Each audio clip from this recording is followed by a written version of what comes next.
Hello বন্ধুরা, কেমন আছো তোমরা সবাই? আশা করি সবাই ভালো আছো। আজকে নিয়ে আসলাম আরও একটি নতুন ভিডিও নিয়ে আপনাদেরকে জানানোর জন্য। আপনারা যদি না জেনে থাকেন তাহলে ভিডিওটি অবশ্যই লাস্ট পর্যন্ত দেখার অনুরোধ রইল এবং ভিডিওটি শুরু করার আগে ভিডিওটি একটা লাইক দিয়ে অবশ্যই চ্যানেলটিকে সাবস্ক্রাইব করে দেবেন।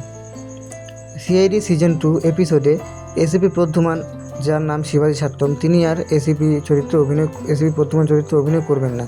তার বদলে নতুন এসিপি প্রদ্যুমান হিসেবে অভিনয় করবেন পার্থ সামথান। জনপ্রিয় ক্রাইম টেলিভিশন শো সিআইডি তখন থেকে আলোচনা রয়েছে যখন খবর ছড়িয়ে পড়ে যে আইনিক এসিপি প্রদ্যুমানের চরিত্রে অভিনয় করা শিবাজি সাট্টম আর এই সিরিজে অংশ হবেন না।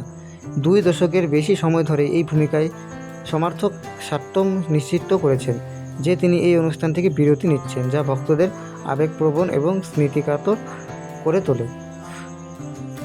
এই আশ্চর্যজনক পদক্ষেপে অনুষ্ঠানের নির্মাতারা অভিনেতা পার্থ সামথানকে প্রধান অফিসারের ভূমিকায় নিয়োগ করেছেন।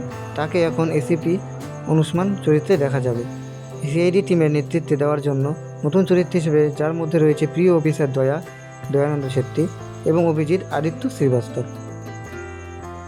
এবং পার্থ সামথান স্বীকার করেছেন যে ধারাবাহিকে ঐতিহ্য এবং দীর্ঘদিনের অভিনেত্রীদের কারণে তিনি দীর্ঘস্থ ছিলেন। দয়ানন্দ শেট্টি এবং আদিত্য শ্রীবাস্তব পর্দায় আমাকে স্যার বলে সম্বোধন করবেন তা কল্পনা করা অস্বাভাবিক।